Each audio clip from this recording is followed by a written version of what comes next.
Hi friends, house wife husbands எல்லாருமே face பண்ணக்கூடிய பெரிய ப்ராப்ளம் என்ன அப்படின்னா, அவங்க போடுற ஸ்கெடியூலை அவங்களால ஃபாலோ பண்ணவே முடியாது.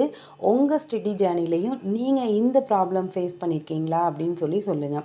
அதாவது நம்ம ஒரு ஸ்கெடியூல் போட்டு ரொம்ப ப்ராப்பராக டிசிப்ளினாக நம்ம வந்து இதை கரெக்டாக ஃபாலோ பண்ணிடணும். சுற்றி என்ன நடந்தாலும் நம்ம எதிர்த்து நிற்கிற கல் மாதிரி இருக்கணும். நம்ம ஸ்கெடியூல் என்னவோ அதுபடி நம்ம பர்ஃபெக்டாக போயிட்டே இருக்கணும் அப்படின்னு சொல்லி நம்ம ஸ்டார்டிங்கில் ரொம்ப சூப்பராகவே ஸ்டார்ட் பண்ணுவோம்.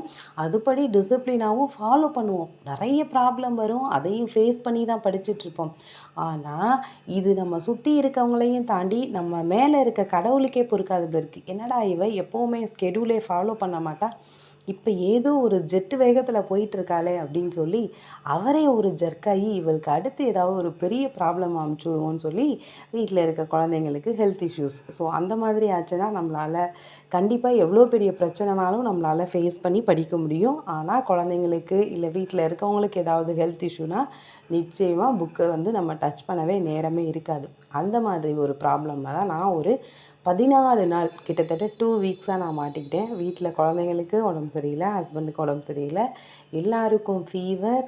அதுக்கப்புறம் கடைசியாக அதில் நானும் மாட்டிக்கிட்டேன். ஒவ்வொருத்தரையாக சரி பண்ணி நான் வந்து க்யூர் பண்ணி கடைசியில் அது எனக்கும் அஃபெக்ட் ஆகிடுச்சு. கண் வலி, ஃபீவர் எல்லாம் வந்து ஒரு வழியாக இப்போ வந்து திருப்பியும் படிக்க ஸ்டார்ட் பண்ணணும் அப்படின்னு சொல்லி இன்னிலேருந்து தான் ஸ்டார்ட் பண்ணியிருக்கேன். கிட்டத்தட்ட 2 வீக்ஸாக புக்கையே டச் பண்ணல.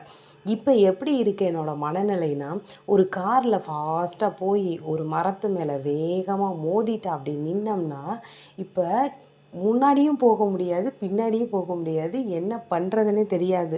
அப்படிப்பட்ட ஒரு சுச்சுவேஷனில் தான் இப்போ என்னோடய மனநிலை இருக்குது.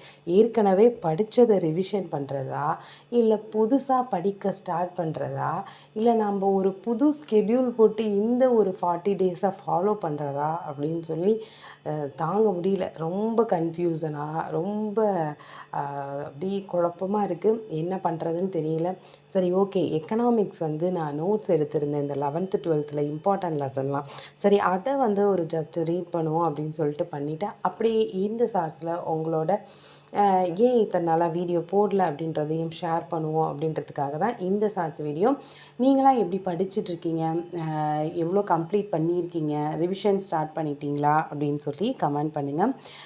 நீங்கள் வந்து ஸ்கெடியூல்லாம் கரெக்டாக ஃபாலோ பண்ணிகிட்ருக்கீங்களா, நீங்கள் போட்ட பிளான் படி எல்லாமே கரெக்டாக நடந்துகிட்ருக்கா, உங்களுக்கு எந்த டிஸ்டர்பன்ஸும் இல்லாமல் நீங்கள் சூப்பராக படிச்சுட்ருக்கீங்களா அப்படின்னா கமெண்டில் வந்து ஒரு லைக் கொடுத்துட்டு போங்க. Bye friends.